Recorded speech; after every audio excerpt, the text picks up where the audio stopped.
ఎలాంటి పదవి లేకపోయినా ప్రభుత్వ దృష్టికి పంచాయతీ సమస్యలు తీసుకువెళ్తున్నారు. రేగటి షణ్ముఖరావు శ్రీకాకుళం జిల్లా పాతపట్నం మేజర్ పంచాయతీలో గత సంవత్సరం నుంచి శుభోదయం కార్యక్రమం ద్వారా స్థానిక సమస్యలు గుర్తించి వాటిని పరిష్కరించే దిశగా కృషి చేస్తూ ప్రభుత్వం దృష్టికి తీసుకువెళ్తున్నారు. ఆదివారం తన శుభోదయం మిత్రులతో కలిసి ఇప్పటివరకు తీరిన సమస్యల గురించి ప్రైమ్ 5 న్యూస్ ఛానల్ ద్వారా ప్రజలకు వివరించారు.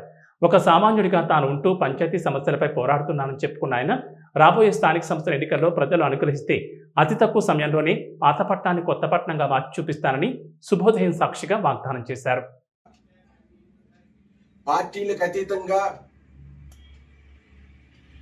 సదా మీ సేవ అనే గ్రూప్ ని క్రియేట్ చేసి శుభోదయం అనేటువంటి ప్రార్థన ద్వారా ప్రజల దగ్గరకు వెళ్ళి ప్రజల యొక్క కష్ట సుఖాలు తెలుసుకొని ప్రజలు ఏ విధమైన స్థితిగతుల్లో ఏ విధమైన జీవనం సాగిస్తున్నారు అన్నటువంటి విషయాన్ని నేనే కాదు, నాతో పాటు నా మిత్రులందరూ కలిపి ఈ శుభోదయ కార్యక్రమాన్ని దిగ్విజయంగా కార్యక్రమాలు చేపట్టినటువంటి అందరికీ కూడా నా నమస్సుమాన్. పార్టీలకు అతీతంగా సదా మీ సేవ అనే గ్రూప్ ని క్రియేట్ చేసి శుభోదయం అనేటువంటి ప్రార్థన ద్వారా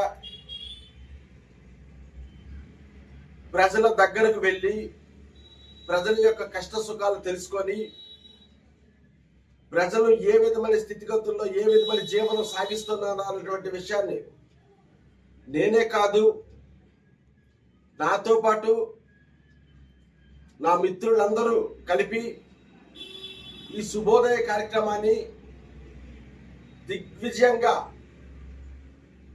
కార్యక్రమాలు చేపట్టినటువంటి అందరికీ కూడా నా నమస్సుమాన్. మరో విషయాన్ని తెలుపుకుంటున్నాను. ఎలాంటి పదవి లేకుండా ప్రజల సమస్యలు ఆ సమస్యల పరిష్కారానికి అయ్యే దిశగా ప్రభుత్వ దృష్టికి పట్టుకు వెళ్తూ శుభోదయం కార్యక్రమం చేపట్టడం జరిగింది. అలాగే ఏ పదవి లేకుండా సమస్యలు తీసుకెళ్ళి పరిష్కరించే పని చేయడం జరిగింది. కానీ ఇప్పుడు మీకు ఒకటే చెప్తున్నా, నాకు మీరు అవకాశం ఇస్తే ఈ సమస్యలు పరిష్కారం అయ్యే దిశగా తప్పనిసరిగా నేను ప్రయత్నిస్తానని కోరుకుంటూ ఈ శుభోదయ సాక్షిగా తెలుపుకుంటున్నాను.